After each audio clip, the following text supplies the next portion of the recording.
Le Seigneur, c'est votre humble serviteur. Pasteur Joshua Exaucé-Amani. Continuons cette série d'enseignements sur les titres de propriété. L'enseignement tellement capital, tellement fondamental. C'est ça même la Bible, c'est ça le salut, c'est la rédemption. Tout ce qu'il y a dans Ève ont perdu depuis la chute, c'était là, les titres de propriété, c'est les livres de rédemption. Pourquoi nous prions, nous allons à l'église, nous cherchons Dieu, nous gênons, nous écoutons la parole de Dieu, obéissance à Dieu. L'objectif final, c'est la possession légale de ces titres qu'Adam et Ève ont perdu depuis la chute. Dans cette analyse concluante, synthétique et systématique de ces modules doctrinaux que nous allons structurer pour servir de synthèse définitive sur le mystère du titre de propriété. Depuis son origine en Éden, jusqu'à son impact final dans l'épouse du dernier jour. Donc ça, c'est une présentation complète et modulée du module. L'équation de la rédemption.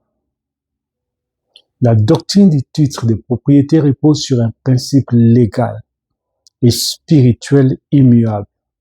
L'histoire de l'humanité n'est pas une évolution linéaire, mais un cercle parfait. C'est que le premier Adam a perdu, le second Adam, Jésus-Christ, l'a racheté.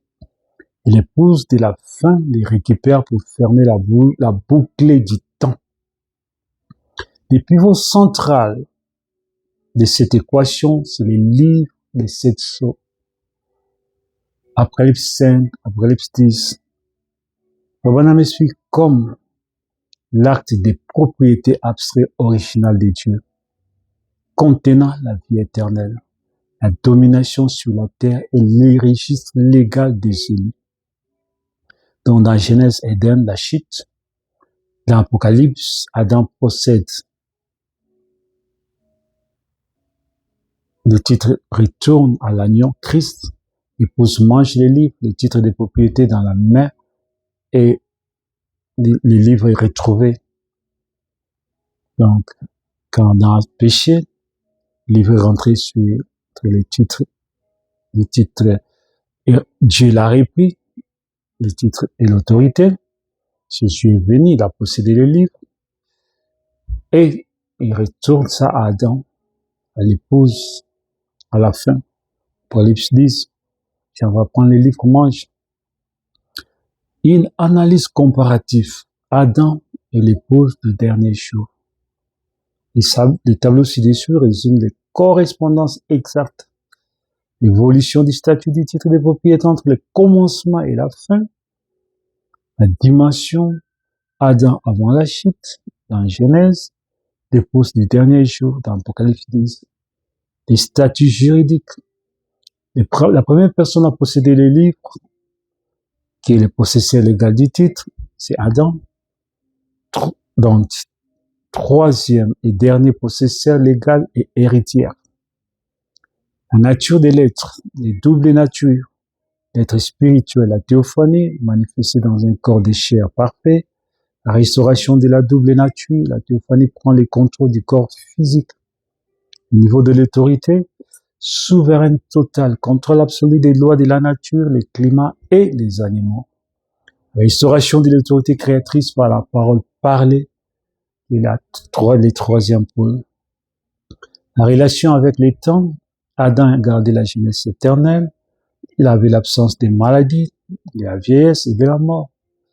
Acquisition de la foi, de l'enlèvement, permettant la transmutation des corps. Conditions spirituelles, l'âge de l'innocence, le vêtement de la sainte lumière, la gloire de Shekinah, la perfection. Parole entière assimilée sans tache ni ride. Processus de transmission du livre. Pour qu'une défense doctrinale soit sans faille, il faut comprendre le parcours juridique strict de ce livre à travers les âges. Donc, faisons une démonstration d'un parcours d'une défense doctrinale sur les livres de la rédemption. La détention, c'est Adam qui détenait les livres. Adam gérait la terre avec les titres des propriétés entre ses mains, les livres de la rédemption. Adam gérait la terre. Par les péchés, il brise les contrats de gérance. le titre de propriété étant abstrait et divin, retourne immédiatement entre les mains du Dieu Tout-Puissant. Satan ne s'empare jamais, ne peut pas toucher, ce message ne peut pas toucher à ça. Il devient qu'un squatter physique sur la terre. Les rachats, les calvaires, après le Saint, Jésus-Christ devient notre parent rédempteur, les Goël. En prenant une chair humaine, il meurt pour payer la dette légale. Dit Père, s'avance comme revendicateur, il prend les livres de la main de Dieu. La restitution, les temps de la fin, Apocalypse 10. Christ descend sous la forme de l'ange puissant avec les livres désormais ouverts par l'entremise du message de cette image. Il transmet les livres à l'épouse. L'acte d'avaler les livres dans Apocalypse chapitre 19 symbolise la simulation totale et définitive de la parole. Une analyse conclusive.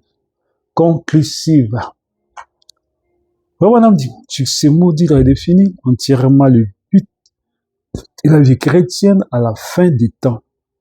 La rédemption ne se limite pas au pardon des péchés pour obtenir une citoyenneté céleste après la mort. Pas du tout. La rédemption était un repositionnement légal. En mangeant les livres ouverts, l'épouse n'est plus considérée comme la descendance déchue d'un Adam vaincu sous un arbre en Éden.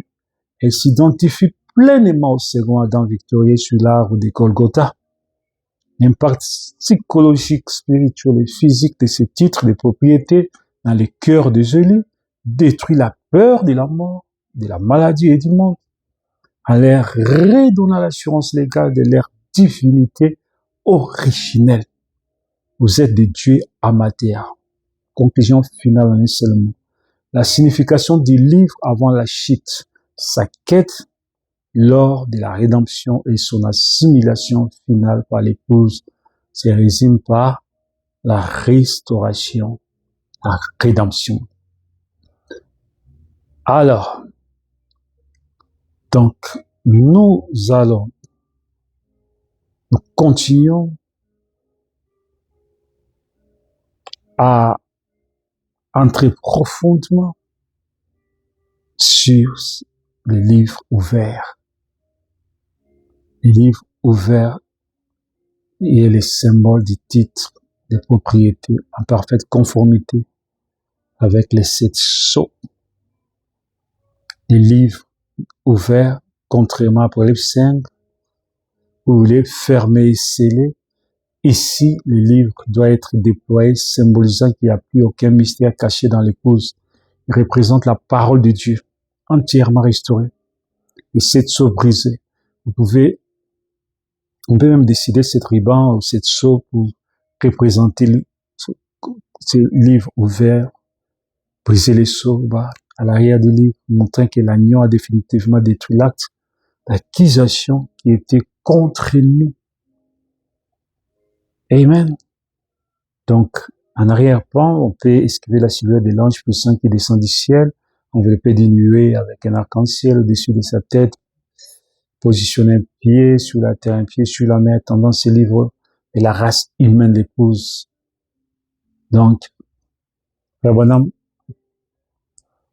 nous explique clairement sur la rédemption. Et pas simplement un concept théologique désignant le pardon du péché pour aller au ciel après la mort.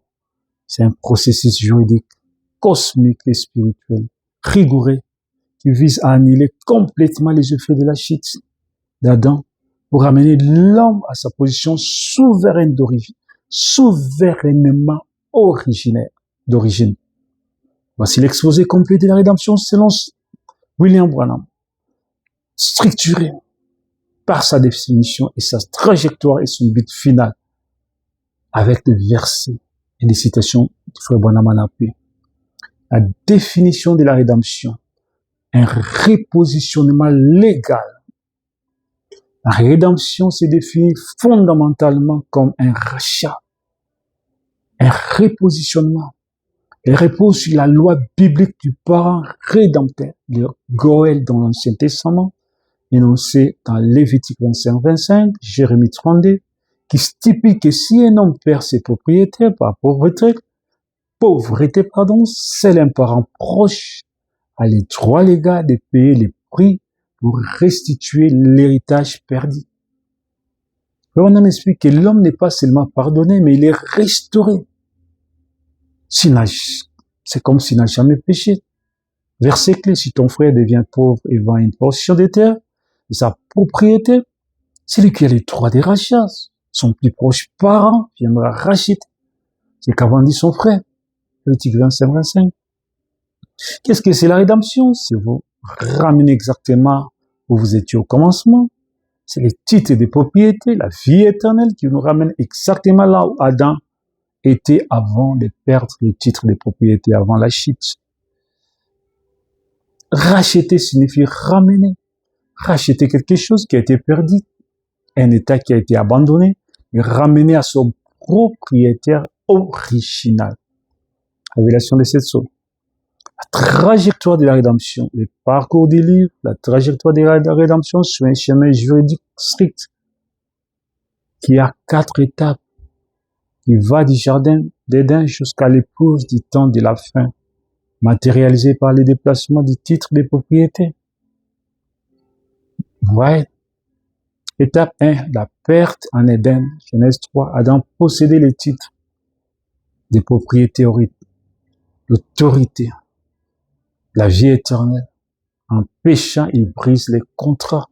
Les titres retournent immédiatement dans la main de Dieu. Tandis que Satan usurpe la possession physique de la terre. Étape 2, l'intercession. Après le chapitre 5, âge de l'Église, le livre reste fermé et scellé de cette sorte, dans la main droite du Dieu Tout-Puissant. Après le 5.1, pendant 2000 ans, Jésus est sur le trône du Père en tant qu'intercesseur pour pardonner les péchés des ignorants, les péchés d'ignorance des élus. La revendication, Proverbe 5.6, à la fin de cet âge de l'Église, l'agneau quitte le trône d'intercession. Il s'avance vers le trône de Dieu. Au jour de la voix du 7e ange, livre des mains de Dieu parce qu'il est le parent proche qui a payé les prix. Il prend les livres. Donc, l'agneau quitte non plus comme médiateur, mais comme revendicateur. Il prend les livres de la main de Dieu parce qu'il est le parent proche, parce qu'il a payé les prix au calvaire. 4e étape, la restitution. Apocalypse 18:11. Christ descend sur terre comme l'ange puissant, avec les livres désormais ouverts. Il les remet à l'épouse, représentée par Jean, qui doit l'avaler, l'assimiler. Verset clé, je vis un ange puissant qui descend du ciel, enveloppé d'une nuée, il tenait dans sa main un petit livre ouvert. La voix que j'avais entendue du ciel me parla de nouveau et dit, va, prends les petits livres ouverts, prends-les et avale-les. Dès que Adam a péché, ses titres de propriété retournaient dans la main du propriétaire original qui est Dieu Tout-Puissant.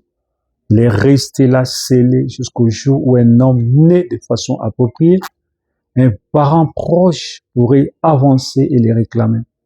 Satan ne pouvait pas les prendre. Il a seulement pris la possession de la terre, mais les titres est retourné à Dieu. Le but final de la rédemption, la perfection et l'enlèvement. Le but ultime de la rédemption n'est pas seulement le salut de l'âme, la restauration totale de la race humaine élue. En recevant et en assimilant les titres de propriété ouverts au temps de la fin, l'épouse atteint un état de perfection absolue qui déclenche les événements finaux. La restauration de l'autorité adamique. Le 3e pôle, l'épouse retrouve la puissance créatrice de la parole parlée que les premiers Adam manifestaient en Éden avant la chute.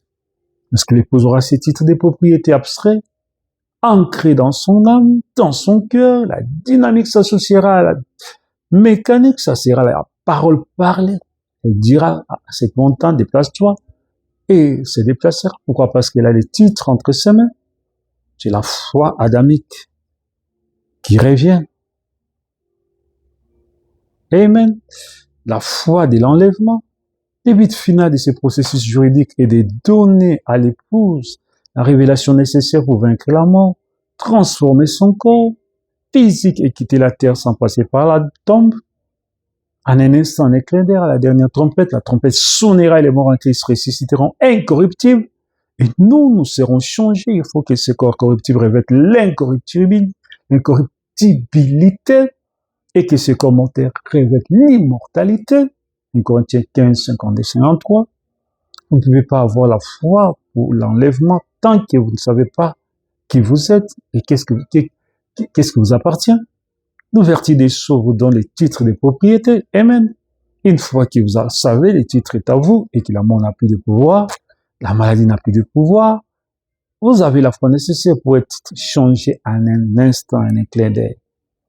En résumé, la rédemption commence par un contrat brisé en Genèse et s'achève par un contrat pleinement restitué et assimilé dans Apocalypse 10. C'est le retour complet à la théophanie originale.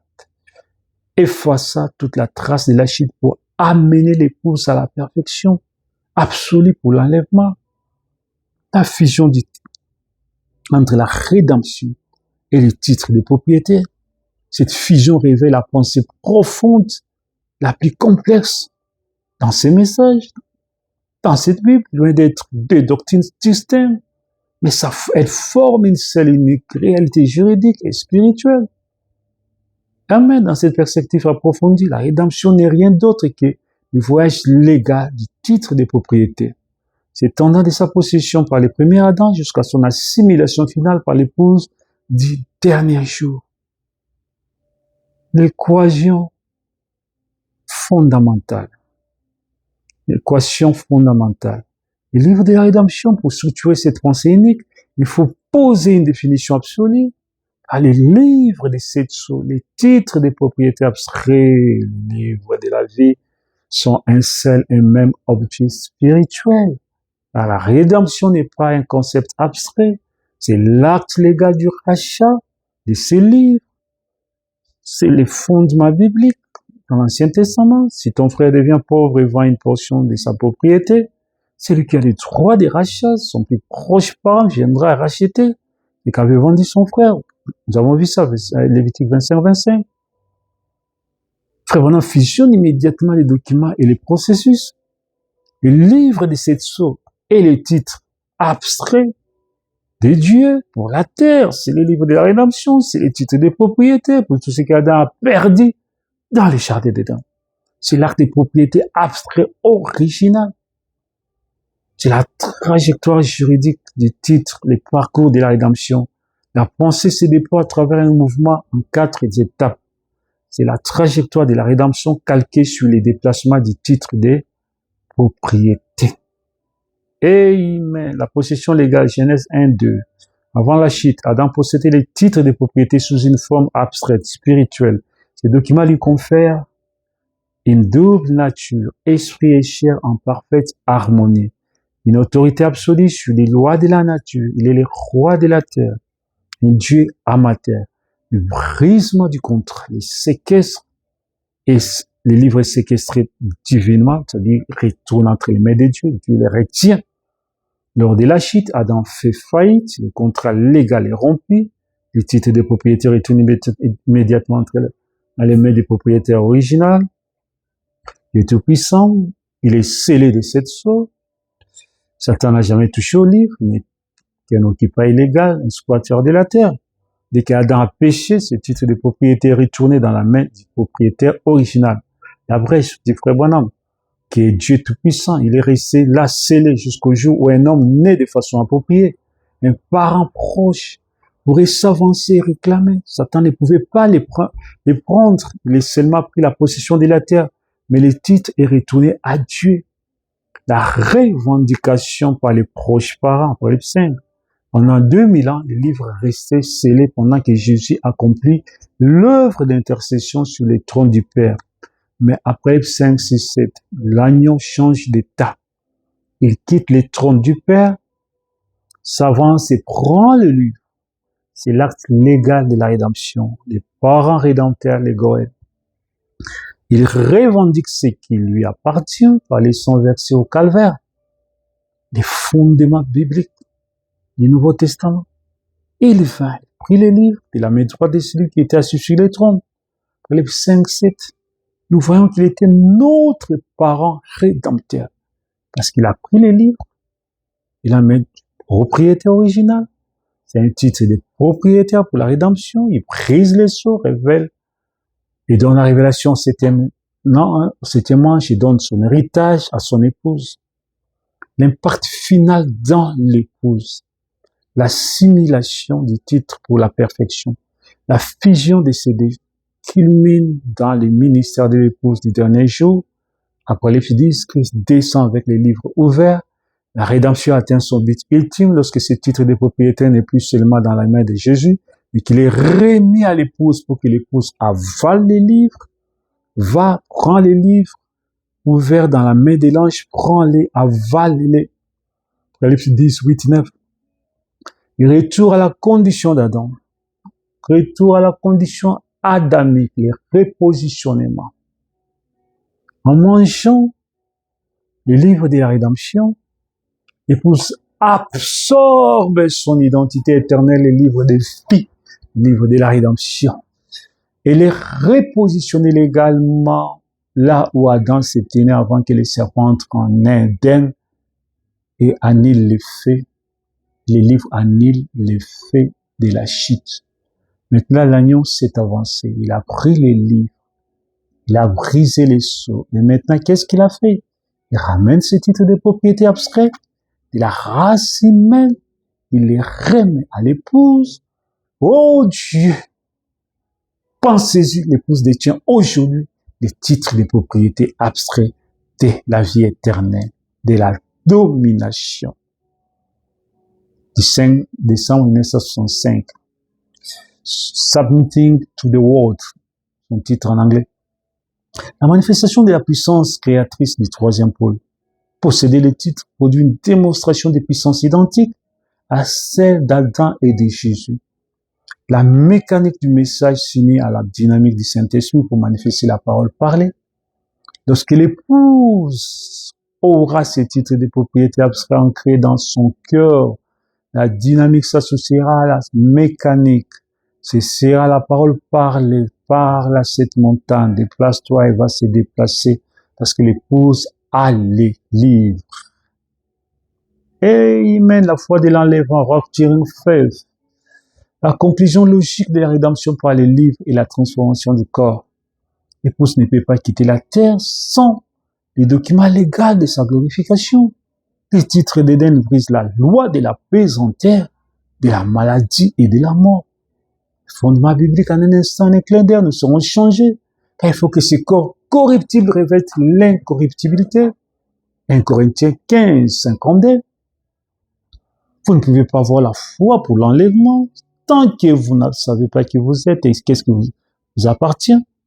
L'ouverture des sceaux nous donne les droits, les titres de propriété abstraits. Et une fois que vous savez que le titre est à vous, la mort n'a plus de pouvoir sur vous. Premier sceau. Conclusion clinique et définitive. Pour synthétiser cette étude en une seule pensée indivisible, la rédemption est l'acte juridique par lequel les titres de propriété de la création, détenus par Adam, séquestrés par Dieu après la chute, ça veut dire Dieu l'a retenu, scellé, racheté par Christ au calvaire et finalement injecté, assimilé dans le cœur de l'épouse du dernier jour, la ramenant à la perfection absolue et à la souveraineté de l'Éden pour déclencher l'enlèvement. Ce processus se résume en un mot, la restauration, la rédemption. Amen! Amen, amen, amen, amen. C'est profond, c'est tellement profond, c'est tellement profond. C'est tellement, tellement, tellement profond. Amen.